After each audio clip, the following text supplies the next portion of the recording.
Yep. 5, 6, 7, 8, all up for grabs still. So let's hear from the managers who are in the mix for European places, starting with Ange Postecoglou.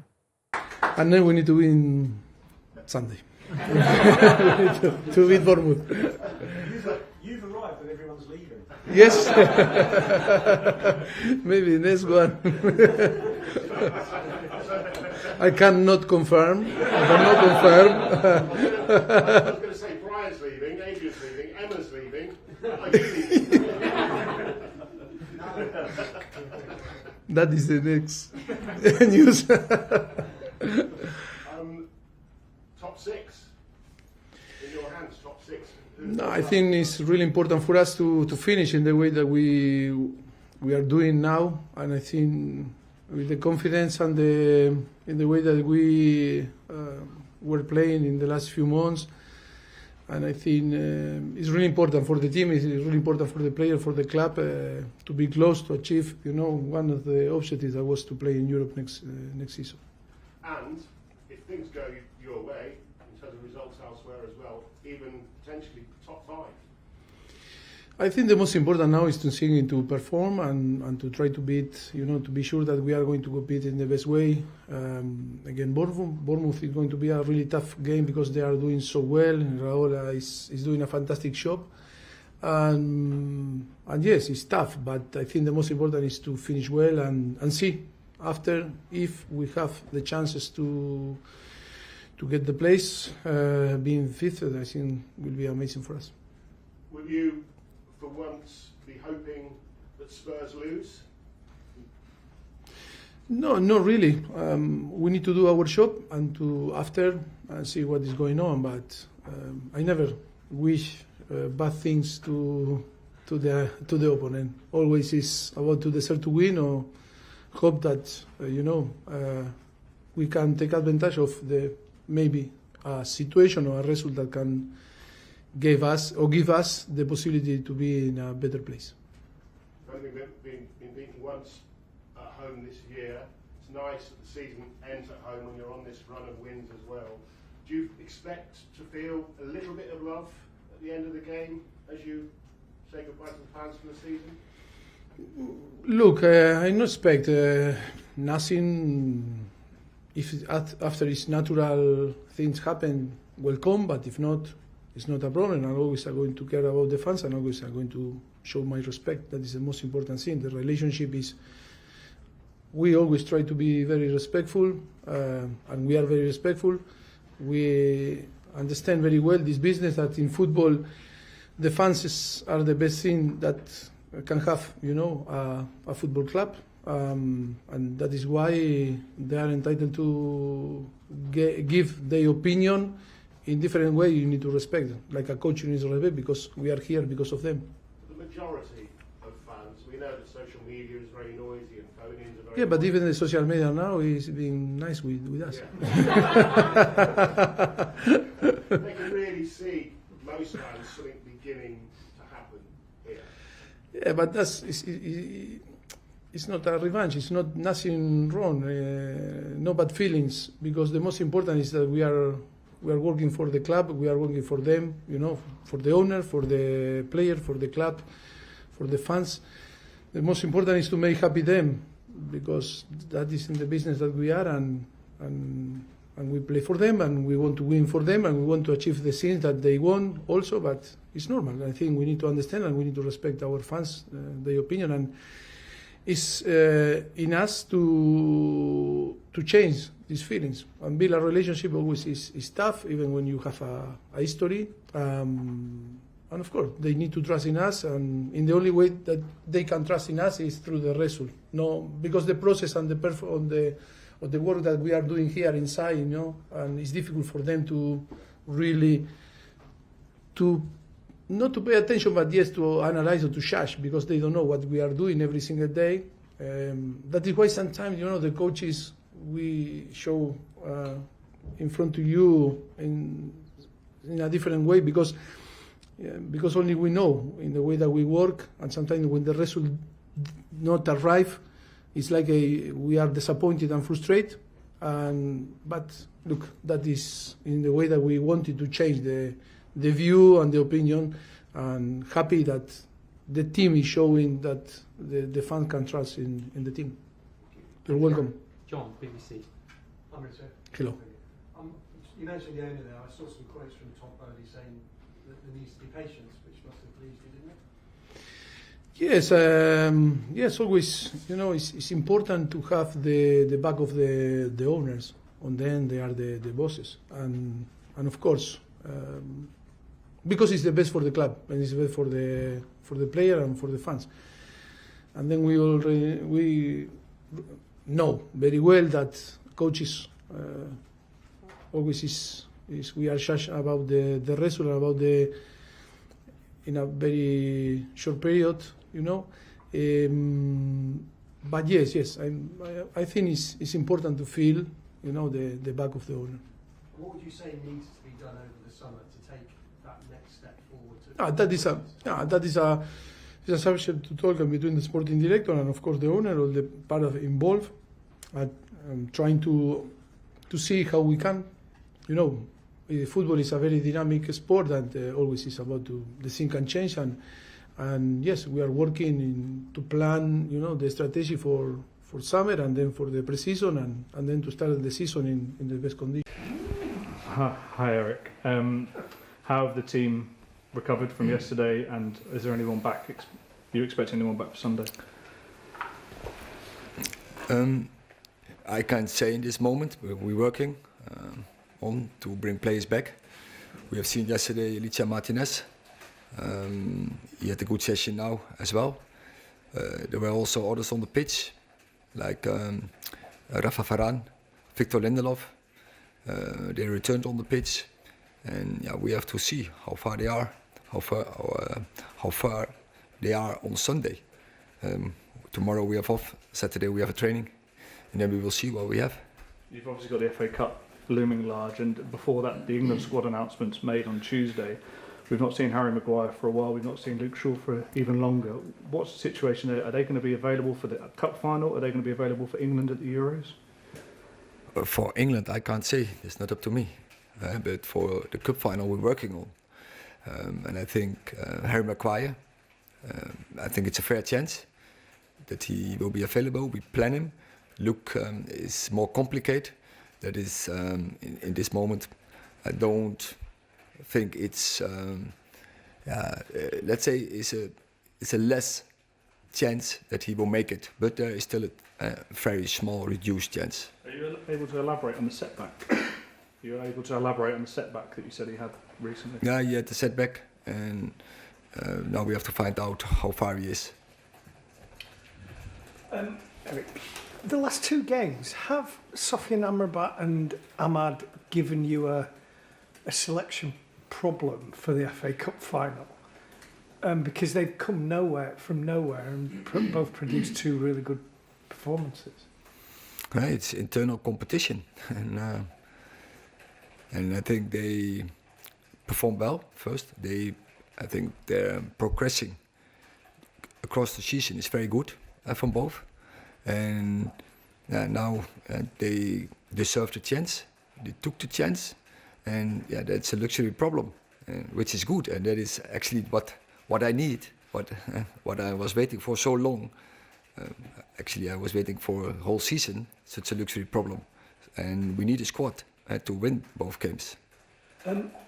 Yesterday, Wolves released a statement about VAR saying they want to scrap it, and the Premier League are obviously going to vote on it. What is your view? Can you see a world without VAR, or do you think we're stuck with it and we've just got to try and make it better? I don't think there is a way back, and so in principle it makes the football more fair. But there are some problems, and I think we have to find solutions for those problems. So we have to make improvements. Hi, you mentioned the amount of potential you see in the squad. I wonder, going forward, especially in the summer, what do you think you need to change or add for the squad to reach that potential? I know I have this in my back head, and my focus is we have 10 days, 2 very important games. So now the focus is on the 2 games. Wayne Rooney was quite critical yesterday after the game about the squad in general, saying there needs to be an overhaul, you need to build around Bruno and the young players. Do you think that's quite unfair, especially considering the injuries you've had? No, as I say, I look at the 2 games. That's important, and other issues will only distract us. We know what we are building on, and we have to keep this process going. But at the same time, we have to win games, and 2 very important games. And so all the focus, for me, from the team, has to be on those 2 games. Jonty. Eric, what do you make of Brighton specifically, and how important is a big finish to this Premier League campaign, especially in advance of this FA Cup final? Most important is our game, and of course, again, it's a typical style of play. Brighton, I admire it, the way they approach the game, and it's a real challenge. So I'm really looking forward. But it's up to us. It's up to us to get the right plan, to get the right execution. So to prepare the team in the best way we can, and then it's about the players to get the win. No doubt about it, an up and down campaign for yourselves.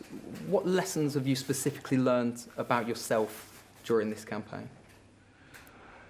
I think also that I don't go into a reflection in this moment. My focus is, and that is the main, I win those 2 games.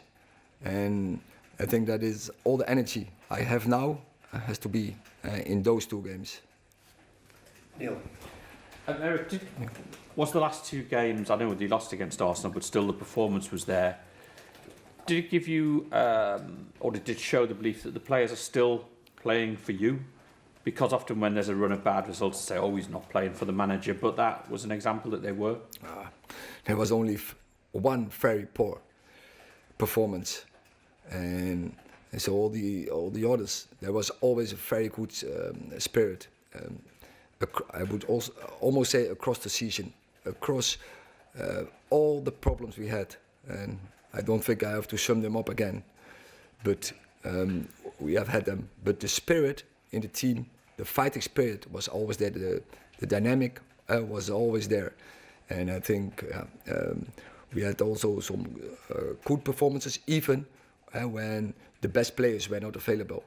And sometimes, but when all the best players are not available and you have to change so many things, the patterns are not there, and the routines are not there. Now lately, in the last 2 games, we are returning some players who progressed very well, came in the team, and the performance, as you say, we are good in the last 2 games. Ange, final on the season, how are you? Good, yeah. Good. How's the squad looking? The only one that's out is Gio. Also, he got a bit of a knock when he came on. Didn't train today. We've got training tomorrow, obviously. Everyone else still a little bit sort of recovering from the game, but nothing that I think will keep anyone out. So kind of a similar squad to last game. Okay, probably want a time to move on now, but just final reflection on Tuesday night. Have those inside issues been addressed for you? No, not in 2 days, mate. No. No, I think, as I said at the time, we've got some work to do, and that's clear and evident, and that's what we need to focus on.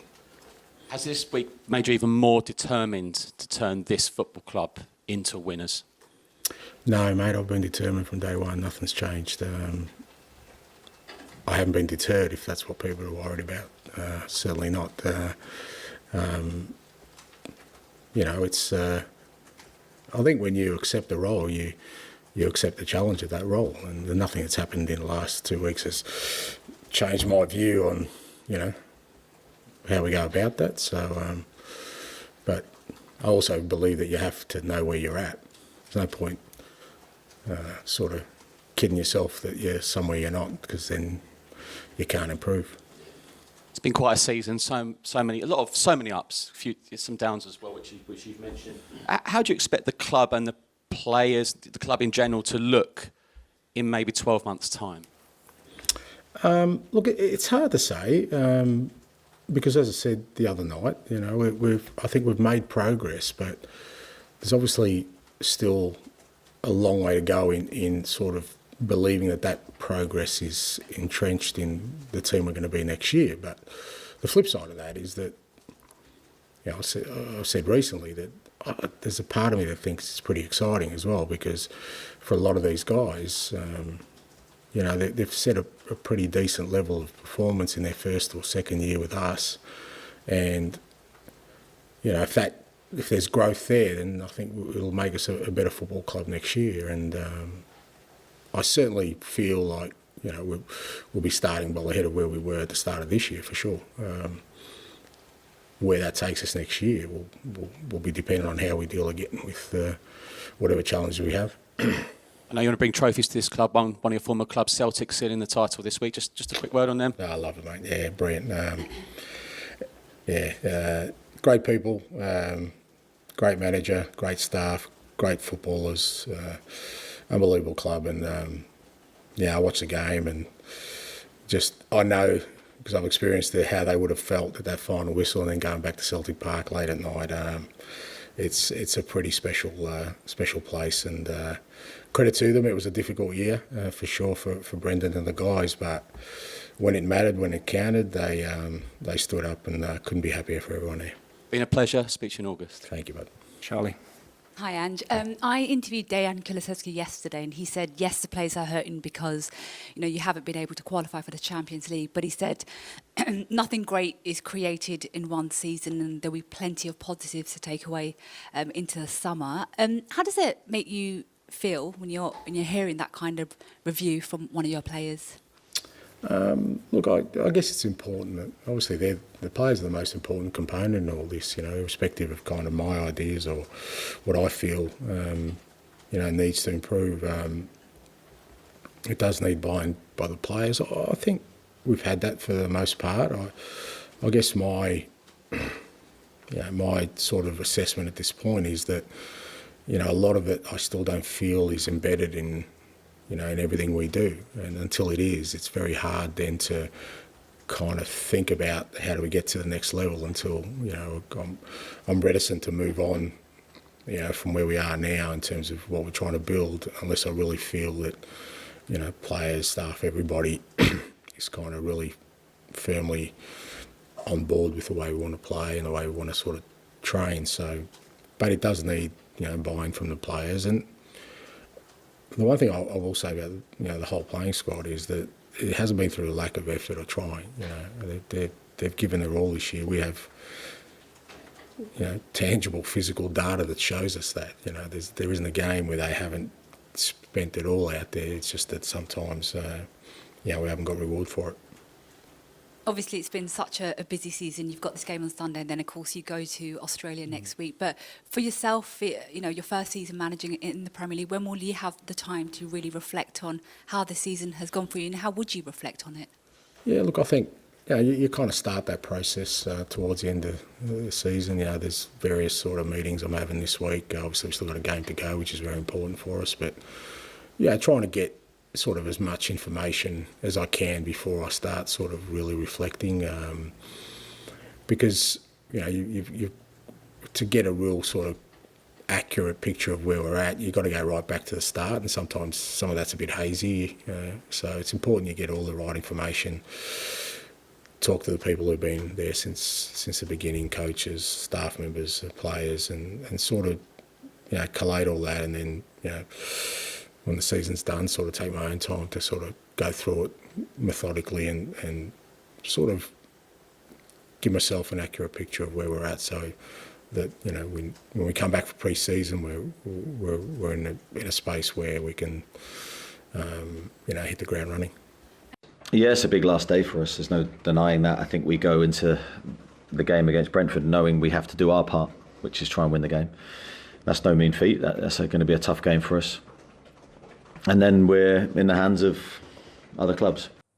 Okay, so the permutation, 6th will qualify for Europa League if Man City wins the FA Cup. Or the Conference League. When they win the if FA Cup. when they Sorry, it sounded like you said when. It will be when they win it. If Man United wins the FA Cup, it will go into... Actually, I can predict the future. I can actually predict Manchester City 3, Manchester United 0. Clip that up. Can I have the lottery numbers as well, while you're at it? Can we talk about Chelsea? Because they will be guaranteed European football if they win or draw. It's all in their hands. And their turnaround has been remarkable. Well, yes and no. I've always been of the opinion, having covered teams that Mauricio Pochettino has managed, that they would come good. There has always been a team in there, and you could always see what he's been trying to do. Espanyol? Espanyol, he was fantastic They defensively. went relegated, weren't they? Yeah, that was the unbelievable bit. That was yeah, quite exactly. But you see, what the reason why Rupert Lowe took him from Espanyol to Southampton was because even though they didn't have the resource to stay in the Liga, the way that he played his football, building from the back, he was an accomplished defender himself, gave him it convinced him that he could do it at Southampton. And when he did go to Southampton, they were the best defensive team in the country. Then he goes to Spurs, joint best defensive record with Man United the first season, second season best defensive record outright. And I think with this side, the buying policy of the club has hamstrung them. But if you look at the recent record, they've had 7 wins from their last 8 at home, and only City and Arsenal have picked up more points in this calendar year than they have done. And Not Liverpool as well? No. Oh, okay, Liverpool dropped a hell of a lot of points in this calendar year. So you think Tottenham then? That's what it sounds like. They're playing Sheffield United. Exactly. The unfortunate thing for Chelsea is that the run began slightly too late. Yeah. Had it begun sooner, I think they'd have done it. You mentioned Cole Palmer. Let's talk more about him because he has been phenomenal. One of the standout signings of the season, incredible player of the season, 33 appearances, 22 goals, 10 assists. He's been the most important player for Chelsea, the most influential player for Chelsea. Going there for £40-ish million without having that much Premier League experience of playing for City, I was a little bit dubious at first because I wasn't sure if he'll be able to live up to that price tag. It's a big price tag for somebody that's not really played that often. Watching him in his first 5 or so games, I was impressed. I was really impressed by how he's just taking it all on board. And Chelsea is one of those places, one of those clubs that is relatively unforgiving because of the quality of player they've had in the past, especially players that play in his position. The expectation is if you're coming to our club and you're and we're paying this much money for you, you've got to deliver. He's done that and more. I think the biggest thing for me was when he missed the Arsenal game, watching how Chelsea played in that game, they were a shadow. Now, don't get me wrong, they haven't been fantastic all season by any stretch. However, in that game, just reiterated the importance of him in that team. He draws 2 defenders out, which means there's going to be somebody else, somewhere else on the pitch that's free. He finds that player, or he drifts into an area where he's able to put the ball in the back of the net from edge of the 18-yard box, or find himself in the middle of the 6-yard box. It's weird, isn't it? It's been Because brilliant. he's not as technical as Bergkamp. He's almost like there's a contemptuous, arrogant way about he can maybe swing a he can left-footed type. Swing a lazy boot at something, but thread it through to wherever it needs to be. Even the way he took that header on the run, directing it in the right place.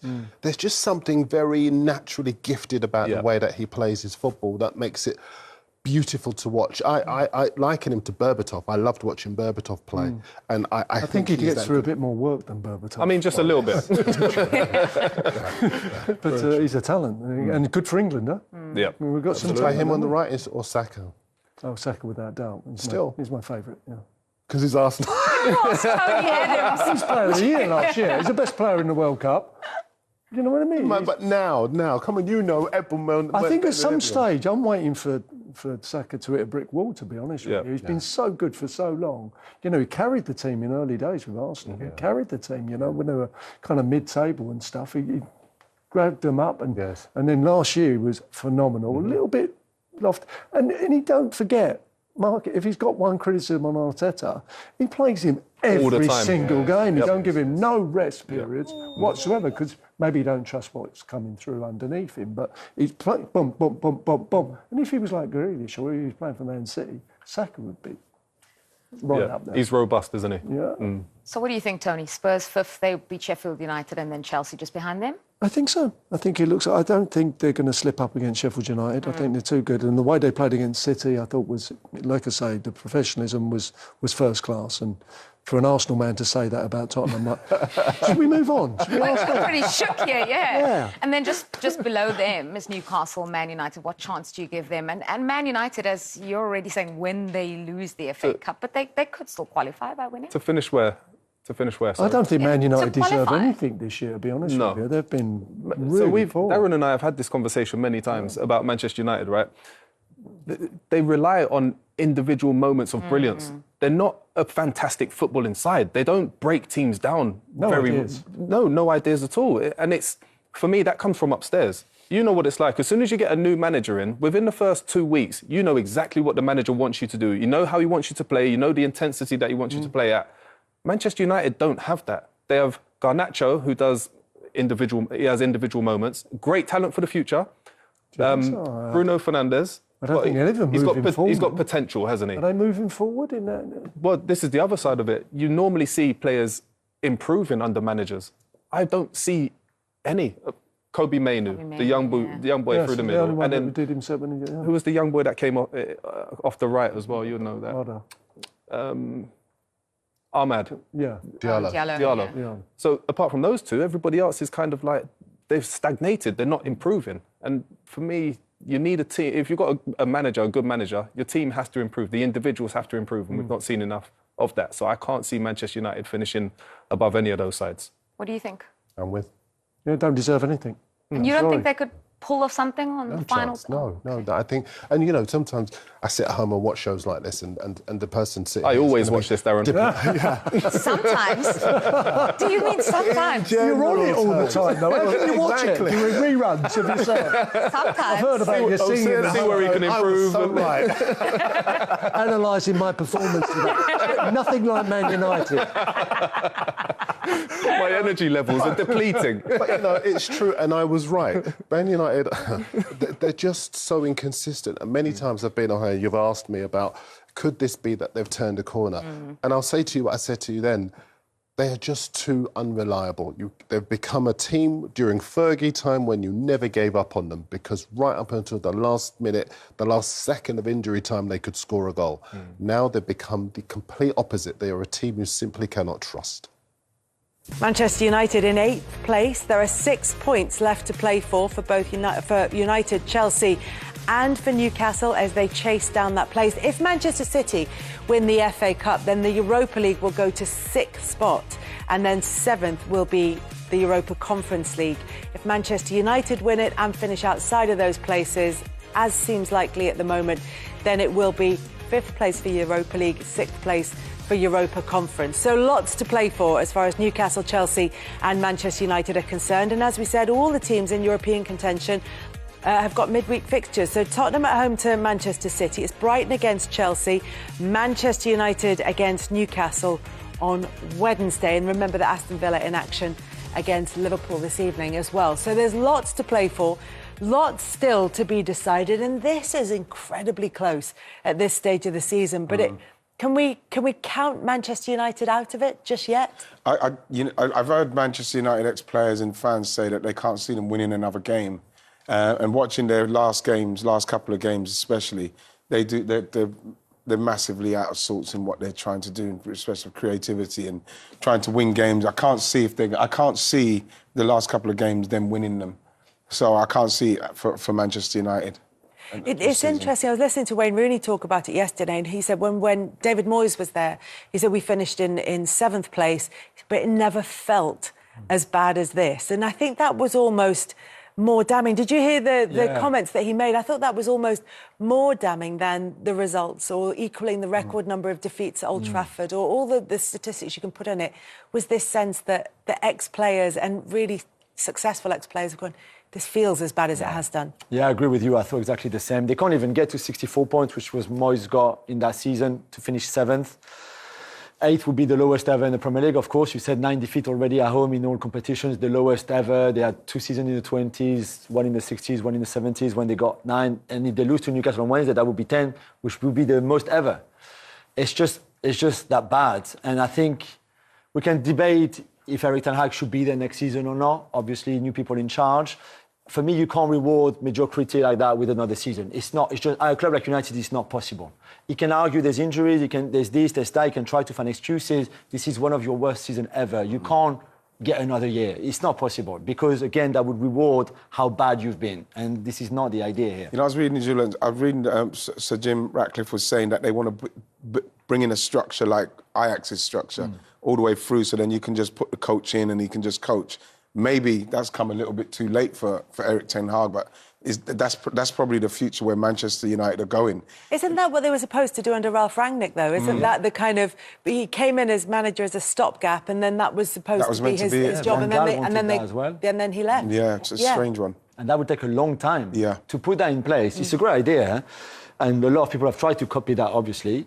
But imagine how long it will take to get all of that together, to organise it, to get the right people in the right place. I don't think they have the time. No, because and Ajax have been doing it for decades, so I can understand that model. It's not United's DNA at all. No, but then Manchester City came in and with the right amount of investment were able to kind of build that DNA throughout the side. But like you said, that there is going to be no patience because they're coming from a different position than City were in when Pep Guardiola joined and when they started to set up that board behind him. Yeah, I do agree, but I think first Man United have to find a philosophy of how they actually want to play football, because that is where the younger age group have to start with. That's what they all have to follow that regime. And I think we sit there and watch the first team, and we've been watching them for a year and a half, 2 years, and we still don't know how they're trying to play football, whether it's counter-attack, whether it's possessive, or whether it's just sit deep and park the bus. But nobody knows. And I think to get to, like you said, the Man City's academies and stuff like that, you have to have a philosophy and an identity behind that club. We could do a special on Manchester United and what needs to change there. But we know they've got the new investment in, and we know they're going to be looking not just at the football side of things, but the infrastructure. And we saw what happened at the stadium there, which is what Manchester United fans at Old Trafford have been saying for a number of years now, that there are leaks and that it is sort of starting to fall apart a little bit. And so obviously that's going to be very much on their agenda, as well as sorting out the footballing side of things. One team who do seem to be sorting out the footballing side of things is Chelsea. Where's this come from? Well, I think that it's come from Poch. You know that at some stage Poch is going he's going to get it. He's going to get it right.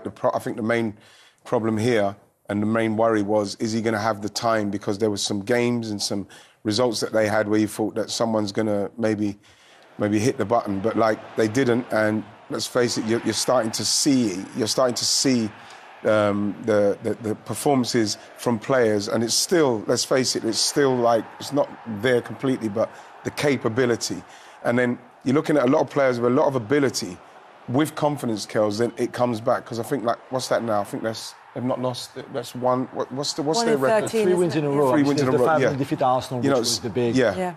But like the way that he's got them playing, they've got great pace up front. You're starting to see it with Caicedo.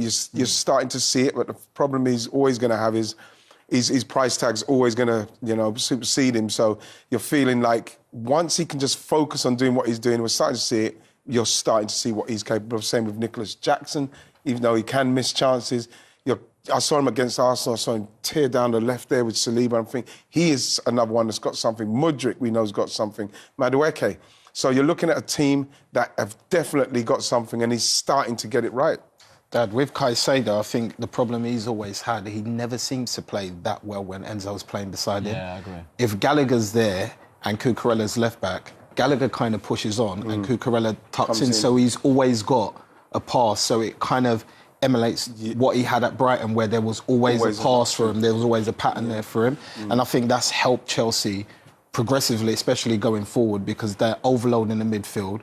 You see Cucurella in centre circle picking up the balls. That's allowing Connor to get in the box. Cole Palmer can do what he wants, and Madueke's picked up form. And I think even Mudryk, for me, he's been playing quite well. And Jackson's always going to get chances. And when you see Reece James coming back the way he come back and that ball he put in, it's harder to miss Suddenly that. You look at Jackson and you think, well, if he's getting that delivery, yes, then he might well get more goals. I mean, the thing is, you just hope now someone like Reece James coming back, and you just hope that he can have a sustained period of playing. He's been so unlucky. He's such a great player. So him coming back is what will help, will strengthen the team. They're probably going to have to make some changes, and they're going to need some more experience in that Chelsea side. Yeah, for sure. They're going to need some more experience, so it's going to be an interesting summer. I don't know how they're going to make that work, but they are a team that's definitely on its way back by the way they're playing. There's also, I know Reece James came on later on in the game, but there's also he's been able to pick consistent starting 11s, and that was I think it's only the third time this season that they'd named an unchanged 11 for this game. But the consistency's been broader than that over the last few games, and it looks like Pochettino is finally starting to get what he wants on the pitch. Yeah, I mean, he's had injuries, to be fair. Again, we go back to injury that I think maybe slowed down the process a little bit. Sean is right. No Enzo, I think, made a difference. As good as Enzo is on the ball, especially, it was just not that three of Caicedo, Enzo, and Gallagher just didn't work out, and also that meant no Mudryk or no Madueke and Cole Palmer wide.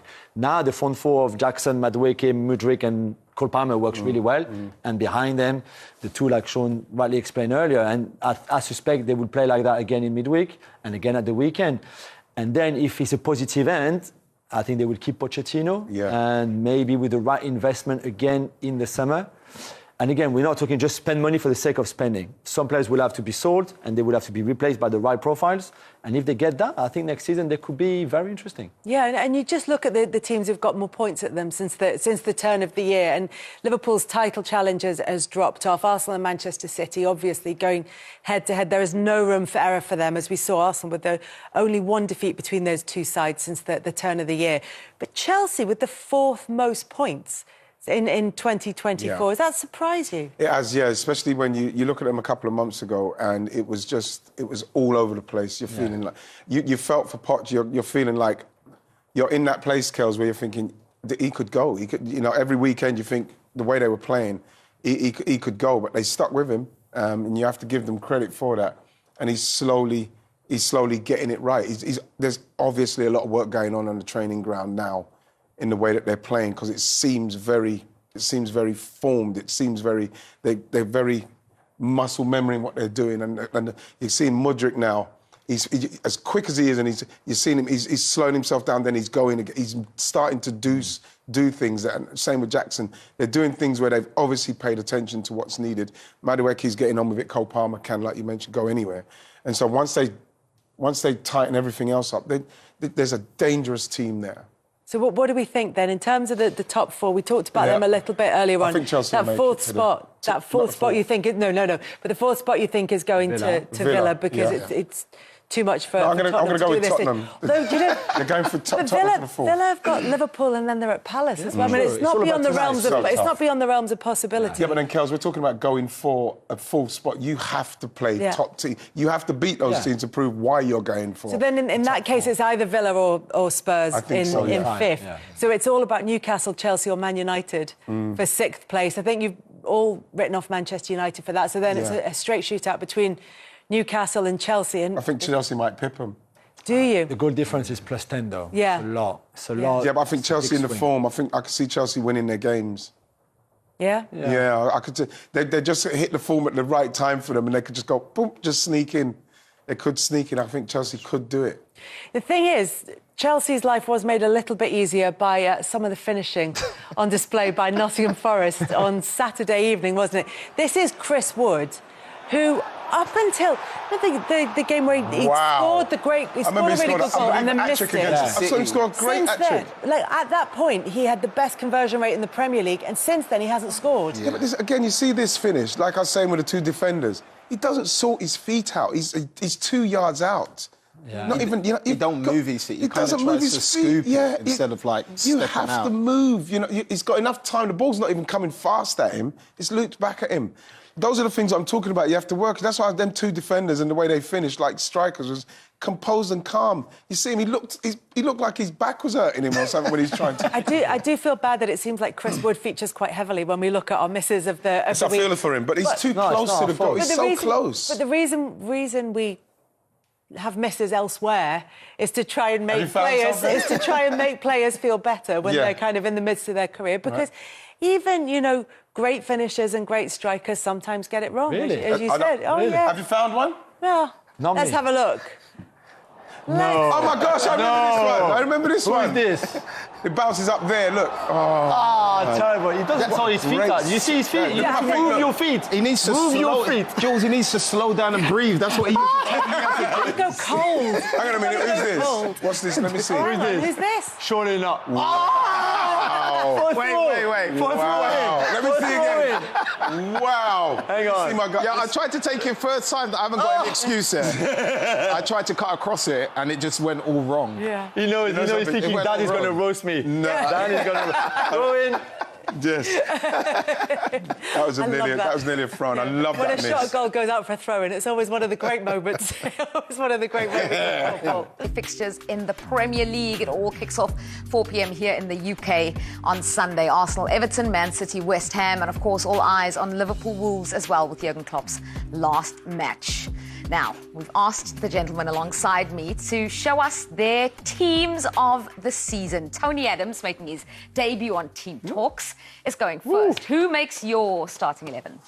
Well, you can see it there. You know, Martinez, I said earlier about Aston Villa and how defensively they was, and you know, I was debating whether to put Torres in as well. Aston Villa centre back, but the partnership of Saliba and Gabriel, I thought it just wins it for me. And Walker as captain of Man City, and we've all, I think you'll see the other guys' teams, and we've all kind of agreed with the midfield three, and Rodri's incredible. I've spoke about Declan Rice and Odegaard. Saka, I've gone for one Watkins, I don't know, just to be a little bit different there. And football writers, I think they got it right last night in getting Foden as the player of the season. So, yeah, that's my 11. I think they're quite good. Yeah. Quite good indeed. Darren, let's look at your team and how it differs. Let's start with the formation. Well, I've gone with the 3-4-3 because I think there have been so many impressive attackers so far this season. De Bruyne has only played half a season, but he's made a real impact in that half of the season. I've gone for Haaland instead of Watkins because Haaland has scored 27 goals. Now, when you consider Harry Kane won the Golden Boot with 23, that's quite some doing. And lots of people say he's had a bad season. He missed 6 weeks between the end of December and the end of January. He missed another 3 weeks during the knockout stage of the Champions League, and they still got 27 goals. So I think it's... Okay, we let you off. It's okay. That was only to give everyone else a chance, wasn't it? We're mixing things up a bit. Just one last point before we go to Jermaine. Well, it's a bit gone there already. But I've gone for the 2 Arsenal centre-backs because it is about partnerships, and they've had a great season. We've all gone for the 2 Arsenal centre-backs because of that exact same reason. I've gone for Ben White as well. I feel like he's been absolutely phenomenal as a right-back. Somebody that's a natural centre-half. Stop with your goalkeeper, though. Well done. Well done. We're all quiet here, aren't we? Well done. Well said. Well picked up on. Without Jordan Pickford in goal for Everton. Oh, it's Everton. That's the connection. No. Everton will be gone. And he's kept, the second most clean sheets in the Premier League as well. Behind David Raya, who no one has chosen. In itself is an incredible statistic. Yeah. I've gone for Udogie left back because I really like him. I like the energy. I like that he's offered Spurs something completely different, something new. Granted, he's been a little bit off the boil since his injuries, but he's been brilliant. I can't have a Spurs player. I know. But you would have picked him if you could. I get it. The midfield obviously it picks itself. Palmer, Haaland, Foden, outrageous forward. I'll be honest, we're winning the Premier League, Champions League, and everything else at Cantor. We're not even getting out of second gear with that team. So you're welcome. Thank you very much for watching. He's literally just had a go at your guys' teams. We've agreed there. We've got a lot of similar players. Okay. No, only the goalkeeper, but... All right. Do you agree on manager of the season? Who's your pick? Emery for me. Well, fantastic season. I'm with you. Took an ailing side, breathed life into it, got them into the Champions League. Very unusual for me not to obviously go on the one that wins the title, you know. And Pep does well handling that group of players. Yes. And Mikel's improved from last year. I wanted to pick, I'm sitting here kind of saying, should have done that, should have done that. He's done everything right for me this year. He's really improved on last year, the amount of rotation he's done, and he went up to Man City and everyone went, and he went there and got a point, 0-0, and it was boring. I was the only one that was cheering. Yeah! Well done, Mikel. Well done. You put pressure on him. I can't fault him, but Emery's the man. For you as well? For the exact same reasons as Tony, for the exact same reasons as Darren. I think Emery has been phenomenal since he's taken over from Stevie G. he just improved that team. And it was a team that you didn't think would be able to get to the Champions League. And he's been able to do that. And they look fantastic as well. So, yeah, Emery. So who gets your vote for player of the season? Do you know what? Cole Palmer has been incredible. As I mentioned before, his influence and impact on Chelsea has been outrageous. However, it's got to be Mr. Foden. It's got to be Phil Foden. He, for me, is the game changer. I've got a scenario for you. Man City draw, actually, Sunday. Yep. Arsenal, 0-0. 1 minute to go. Saliba bangs through, smacks it in the back of the net, wins the league. Saliba's my man of the season. There you go. Yep. And then Arsenal sign Foden.